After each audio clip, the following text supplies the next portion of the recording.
Welcome to Breaking the News on this Monday night. Thanks for joining us. Today, we're going to dive a little bit deeper into that big cut to the Corporation for Public Broadcasting. This was a signature issue for President Donald Trump and Republicans to take $1.1 billion away from funding to the Corporation for Public Broadcasting. A lot's been said about NPR and PBS. But under those are the small stations in Minnesota that keep communities going. And to talk about that, the CEO and general manager of KAXE in Grand Rapids is here, Sarah Bignall. Hi, Sarah. Hi, thanks for having me. Absolutely. So a lot of the oxygen obviously goes to PBS and NPR that surely will face headwinds. TPT in the Twin Cities cut people last week. So did MPR, Minnesota Public Radio. But the airwaves should also be filled with voices like yours. What does this CBC cut do to a radio station like KAXE in Grand Rapids? So the funds we received from the CPB really go to our everyday operations, whether that is helping to pay for utilities. It's really expensive to power a 100,000-watt radio tower. It also helps to support local staff people who do programming, anything from our morning show to music programming that we have here on our airwaves. And a place like KAXE, I know of it just for the cool music shows you do, which thank you very much. It's been a gem. I stream it all the way down here in the Twin Cities. But kind of the headlines, if you will, on this have been conservatives, Republicans say that public broadcasting isn't fair to them. But I don't know that that tells the full story, right? I mean, I'm sure Republicans listen to KAXE, right? Oh, absolutely. You know, we live in a very, what I would say, purple, area of the state. We have people that are on both ends of the political spectrum. We're providing information anywhere from local elections. We have the most comprehensive local election guide. We also provide information to help you get outside and explore your natural surroundings. On Tuesday mornings, we have a program called Phenology that John Latimer, he takes us on his nature observations from the past week. We also hear from area classrooms as they check in and they let us know what they've been seeing outside, and whether it's birds that are arriving or leaving the area, maybe there are plants that are starting to emerge. Those are things that really connect people to their community. We also let you know about events that are happening up here, anything from 4th of July fireworks displays to what's the best beach to go swimming at up here. Yeah, just like the essential information that you need about your community, and a key point from your community. The people that work there live there. Absolutely. And that's the one thing about our organization, is that we're not parachuting in to cover stories. All of us live in the areas that we're reporting on. So, the people that we serve are ones that we run into at the grocery store, are where we go to school with each other. Our children go to school with each other. We go to church with these folks. We serve on boards with these people who live up here. And so, we have that connection to the community, and community to us is very important. And it's something that larger organizations, when they pop in to cover things like the wind events that happened in Bemidji, they're reporting for and delivering information back to a metro-based audience. Right. And oftentimes it doesn't contain the information that people need to be able to know where they need to go to drop off all the debris that they have in their yard, or maybe they need assistance with loan programs as they're looking to rebuild. That's the support that we provide here at KAXE, is that information that people need to get back on their feet.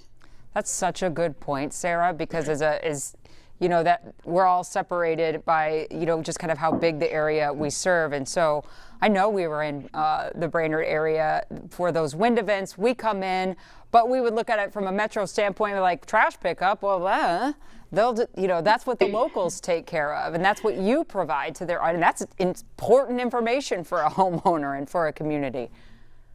Absolutely. And, we have such a small crew of folks that are up here. So we do rely on organizations like yours to be able to come and kind of do that big, broad picture of, whatever might have happened. But truly, we are the ones that are there to backfill information that people need to get back on their feet and get going.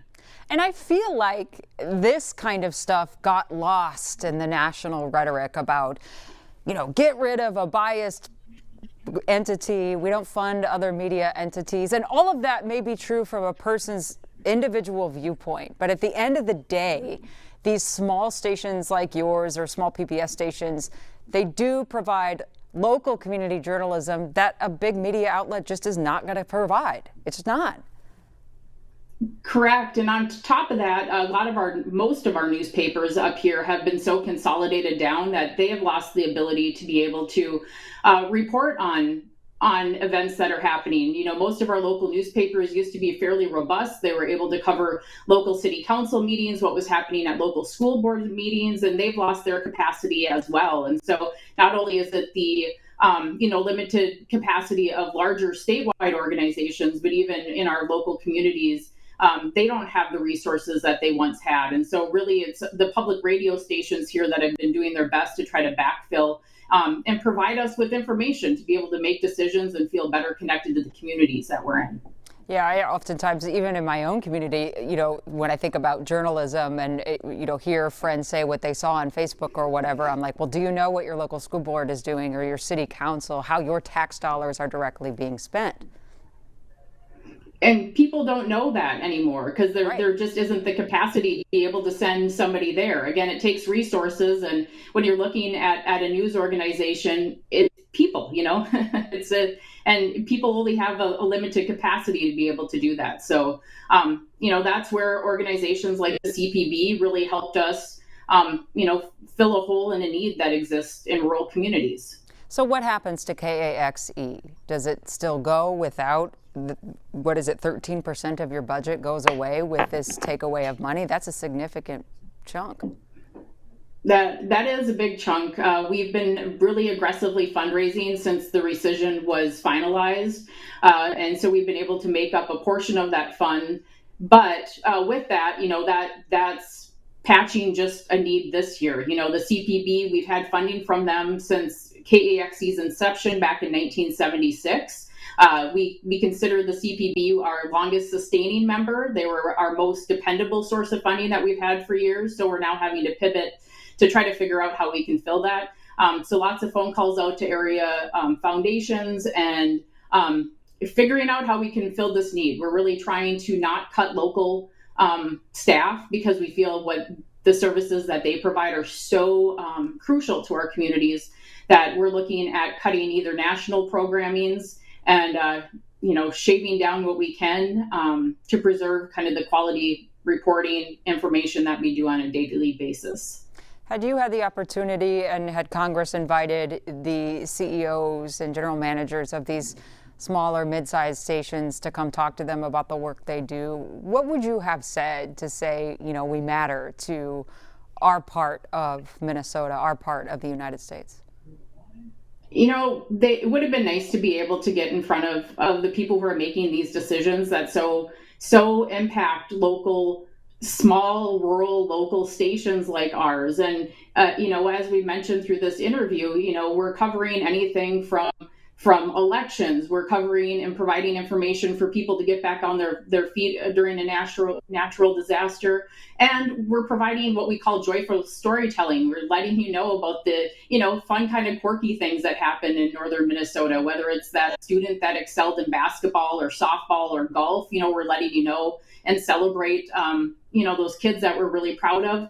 Or maybe it's discovering, animals, insects, the flowers, the fauna, a great trail to get out and bike ride on.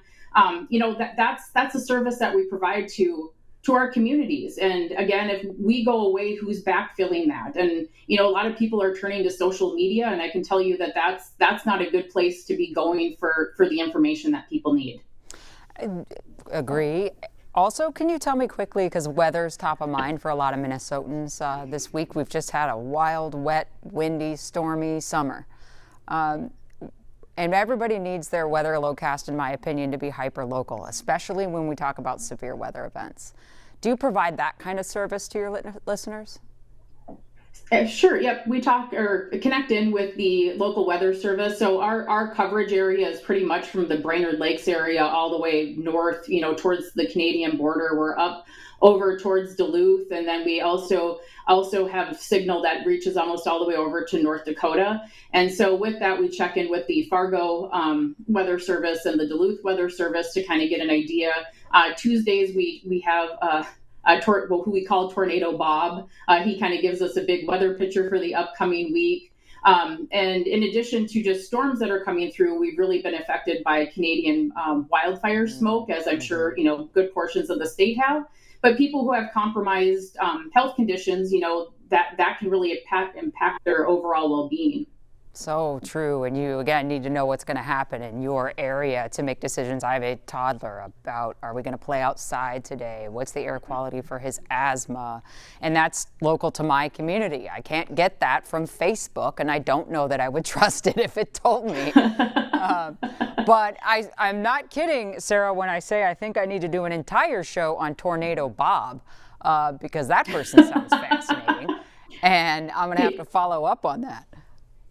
Yes, he actually chases tornadoes. That he was a meteorologist and now has gone to clean energy. And in his free time, he chases tornadoes around the Midwest. Because that completely tracks. But in all seriousness, you don't get Tornado Bob on KAXE. You don't get it somewhere else. I mean, that's what makes local.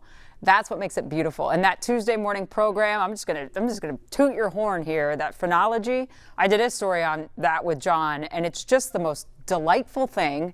And you should have your kids sign up for it because it's so awesome, and it's just such a testament to your community, the area around the Brainerd Lakes, John, KAXE, to just commit to what matters to people up here, and it's just so well done.